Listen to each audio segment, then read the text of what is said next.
29 मार्च से कलयुग के राजा राहु का विकट योग बनने जा रहा है, जहां पर 4 बड़े ग्रह राहु के प्रभाव में होंगे, जिनमें सूर्यदेव, बुध, शुक्र तथा शनिदेव का परिवर्तन जब हो जाएगा तो शनिदेव राहु के प्रभाव में आ जाएंगे, जिसके कारण ग्रहण दोष होगा, शुक्राचार्य दूषित होंगे, जड़ दोष होगा तथा शनिदेव के साथ अनप्रेडिक्टेबल अर्थात असाध्य योग बनेगा, जो निश्चित रूप से इस जीव जगत को प्रभावित भी करने वाला है। समस्त राशियों पर इनका कुछ विशेष प्रभाव प्राप्त होगा।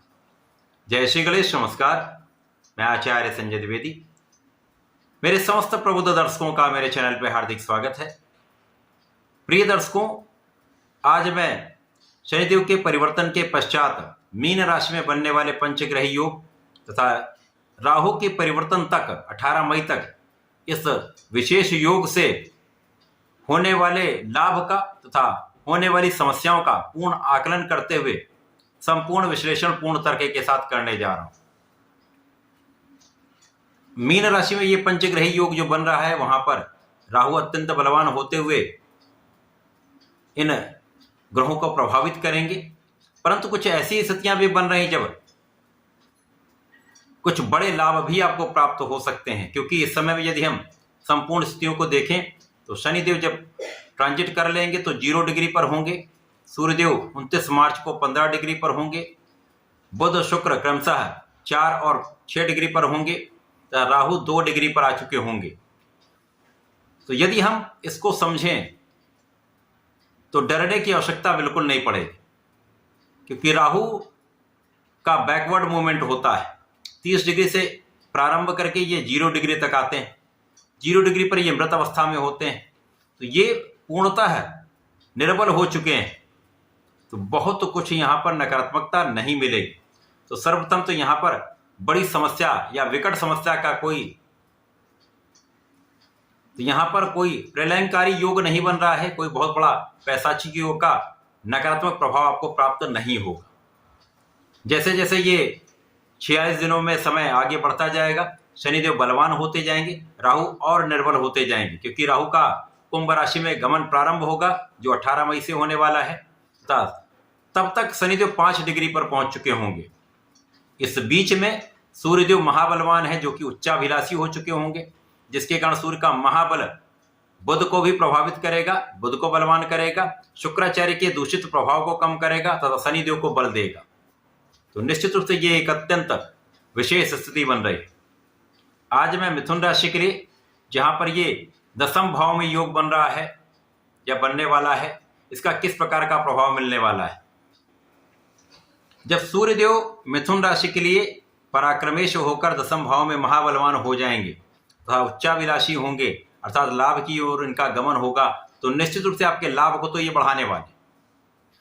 राहु के प्रभाव में प्रारंभिक समय में 10-12 दिन में जब ये रहेंगे तब तक समस्या होगी, परंतु 29 मार्च के बाद सूर्यदेव अत्यंत बलवान होंगे तो बुधादित्य योग का संपूर्ण लाभ आपको मिलेगा।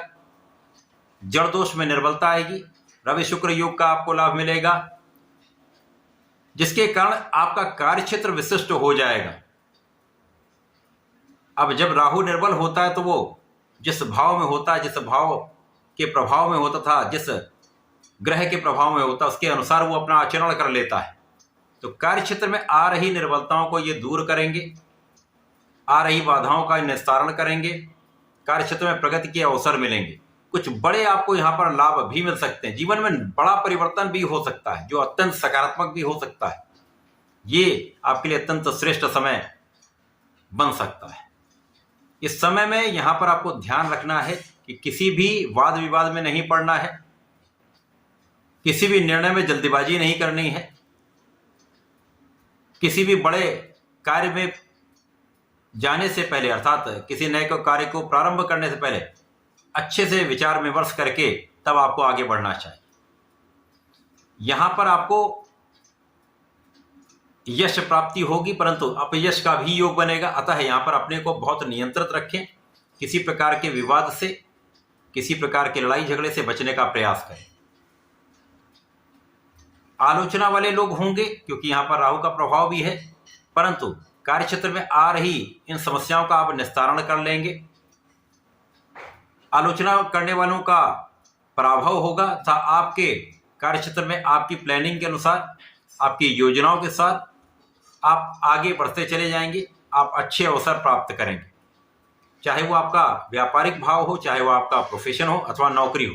नौकरी में कुछ तनाव के साथ, कुछ संघर्ष के साथ, कुछ बाधाओं के साथ, परंतु अंततः आप सफल अवश्य होंगे।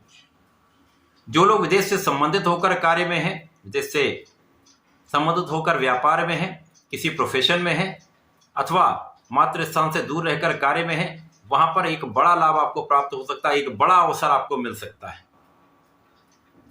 जो लोग मीडिया से संबंधित हैं, इंटरनेट से संबंधित हैं, सोशल मीडिया से संबंधित हैं, अतः इन जगहों पर आपको अपना पूर्ण प्रयास करना चाहिए।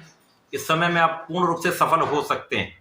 इसी प्रकार से जो लोग एक्टिंग में हैं या फिर किसी प्रकार के कला क्षेत्र से संबंधित कार्य में हैं, तो यहाँ पर एक अच्छा लाभ आपको अचानक प्राप्त हो सकता है। तो अपना संपूर्ण प्रयास यहाँ पर लगाए रखना है, पूर्ण परिश्रम आपको करते रहना है, जिससे इन समस्याओं से आगे बढ़ते हुए आप संपूर्ण लाभ प्राप्त कर पाएं। अब जैसे जैसे राहु पीछे की ओर आएंगे, 0 डिग्री पर 18 मई तक पहुंच जाएंगे, तो राहु का प्रभाव यहाँ पर नकारात्मक रूप से समाप्त हो जाएगा।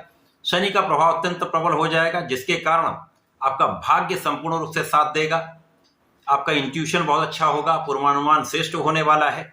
तो जो लोग वाणी से संबंधित कार्यों में हैं, विशेष रूप से उनको बड़ा लाभ मिलेगा। वाणी में विशेष ओज हो जाएगा तथा इस समय में सफलता के कई अवसर आपको प्राप्त होंगे। पद वृद्धि का अवसर मिलेगा, स्थान परिवर्तन का योग बनेगा तथा सकारात्मक परिवर्तन होंगे।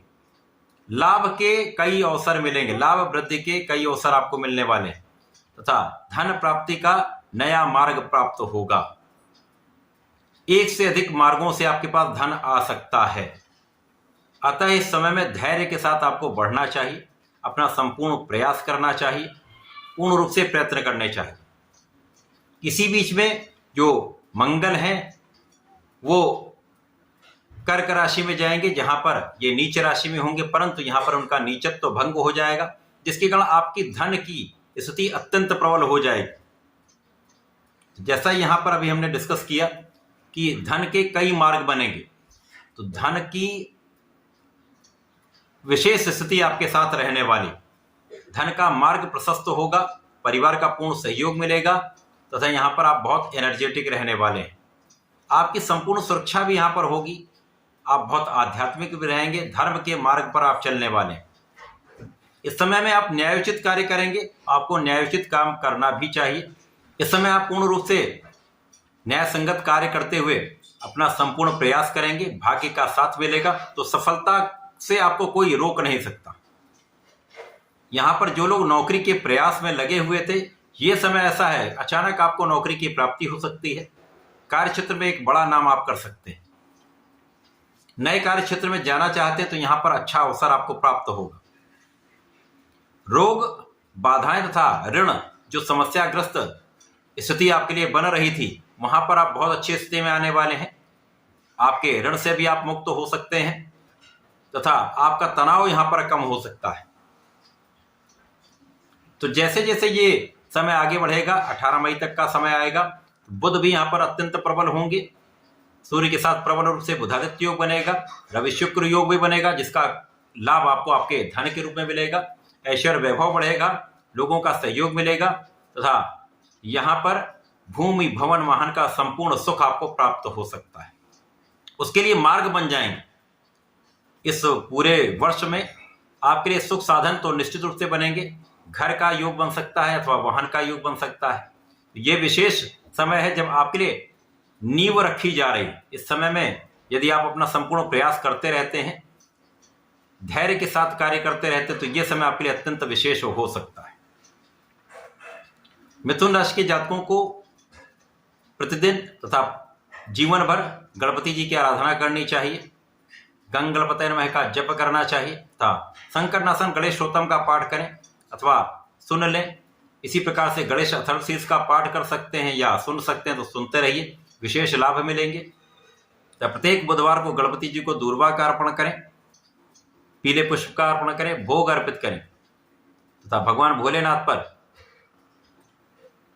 आप बेलपत्र का अर्पण करके गुलाब की सुगंध का अर्पण कर दीजिए। विशेष लाभ आपको प्राप्त होंगे, समस्त अवरोध दूर होकर लाभ की प्राप्ति बढ़ जाए। तो ऐसा करके इसका उपयोग करें, लाभ लें। धन्यवाद, नमस्कार।